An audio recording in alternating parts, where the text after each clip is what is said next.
Magandang umaga po muli, ang inyong lingkod, si Chef Roy.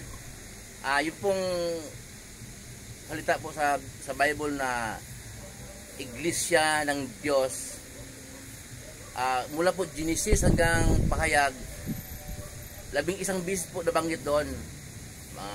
Yung pong Iglesia ng Diyos, sa English po, Church of God. Yun po yung Iglesia Church sa English. Yung pong Iglesia po, hindi po lugar, hindi po building, okay? Sangkap, mga tao na kinahabagan ng Diyos at sumasampalataya sa Diyos, pinili ng Diyos, kinahabagan, ikalooban ng biyaya na maunawaan ang salita ng Diyos at maunawaan ang turo ni Jesus. Po. Sa loob ng iglesia, mayroon po nung namumuno, o kung tawagin ngayon sa panahon natin, pastor, pero dapat hindi pa tawagin pastor yon. Si Jesus lang ang pastor. Namumuno, mayroon doong choir, mayroon doong tagapaglinis, mayroon doong nag-ayos ng traffic, mayroon doong bubuhati yung tubig naman, ilagay sa dispenser, iba-iba pong biyaya na pinagkaloob ni Lord. Si Lord po ang tumawag sa kanila na ganun ang kanilang tungkulin sa church. Okay po. Yun po ay iglesia. Pag walang tao po yun, building lang, hindi po iglesia. Walang tao, wala yung mga yung iglesia, wala yung buong sangkap, mga sangkap, okay? Ayun pong pakinggan po niyo, babasahin yung lingkod, yung sulat po ni Pablo sa unang Korinto 14 26 po hanggang 38. May kahabaan po to, pero kung mayroon kayong Bible sa bahay, basahin po ninyo. Ang sabi ni Pablo, ang kailangan po pala sa church paglinggo, ang magsasalita 3 o 2 lang. Ngayon, kabilang na yung namumuno, yung brother, yung pinaka mataas doon. Okay? Ay 3 lang o 2. Tapos po, kung may magsasalita naman, salitan. Kung mayroon namang mag-suggest or magtanong, hihinto mo na yung nagsasalita. Kasi po, ang Diyos daw, hindi Diyos ng kaguluhan, kundi Diyos ng kapayapaan. Okay? Senior cut ko lang po. At mahigpit pong pinagbabawal ng Diyos mula pa ng Old Testament hanggang ngayon po ang magsalita ang babae sa iglesia pag oras ng gawain. Yung ginagawa natin ng linggo. Basahin po yung linggo, no?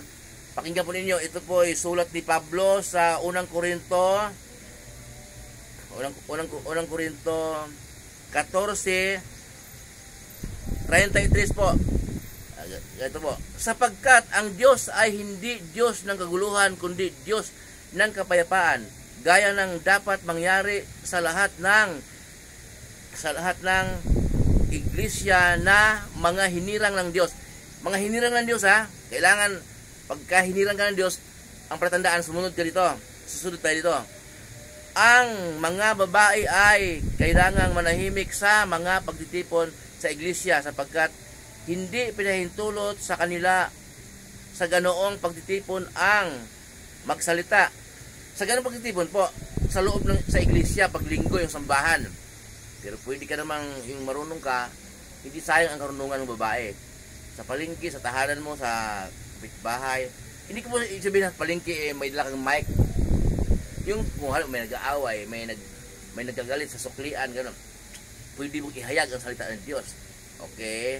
Hindi kang lumakad sa turo ni Jesus kahit saan, wag lang manahimik kailangan babae sa loob ng iglesia. Ituloy ko po, ha.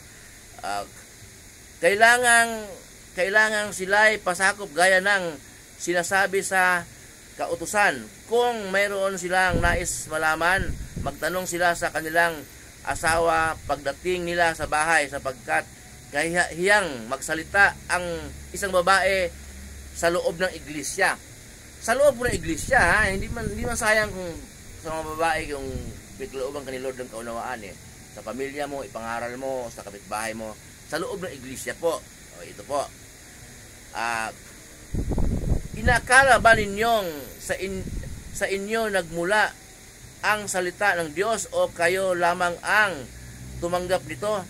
Kung inaakala ninuman na siya'y propeta o mayroong spiritual na kaloob, dapat niyang kilalanin na ang isinulat ko sa inyo ay utos ng Panginoon. Ang ayaw kumilala nito ay huwag din ninyong kilalanin. Ang malungkot po kasi, hindi kayo nagsalita lang sa loob ng iglesia paglinggo, kundi sa gawain, kundi siya pa ang namumuno, nagpapatawag ng pastora. Ayaw pala ng Diyos yun.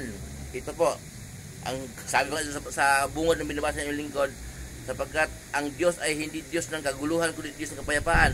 Gaya ng dapat mangyari sa lahat ng iglesia ng mga hinirang ng Diyos.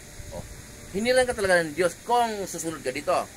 Kung ang pastora ninyo, tuwang-tuwa pag tinawag ng pastora, babae na mamuno. At minsan nagtanong ako, ba't babae na mamuno? Ayaw ng Diyos yan. May sumagot naman. Inapproval kasi ng mother leader nila. So, mother leader lang sinusunod. Hindi Diyos. Tao yung mother leader Hindi Diyos. Hindi sila sa Diyos sumamba. Kundi sa tao po sila humanga. Sa tao sila sumunod. Hindi sila sumunod sa turo ni Jesus. Ang mga apostol po ni Jesus ay nung si Jesus umakyat sa langit, nagturo at nagpatotoo. Ito si Pablo kabilang. Nagpatotoo po. Ay sabi ka ni Pablo dito, sabi ni Pablo dito,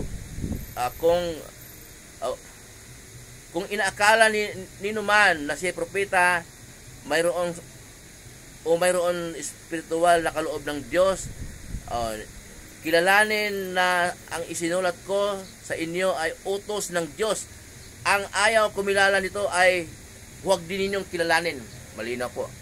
Baka ini-small natin yung sulat ni Pablo. Utos pala ng Diyos yon.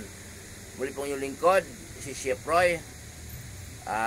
Pagkalooban tayo ng Diyos ng kapayapaan, lalo-lalo katatapos ng eleksyon. Lagi po sa po na kung sino man natalo, wag pong magalit, huwag mong sasama ang loob dahil ang niluklok po sa Kristo ay ang Diyos po ang naglagay sa kanila. Pagpapalain po tayo ng Diyos, kasamahan tayo ng Diyos, manalangin po bago tayo umalis kahit saan tayo pupunta.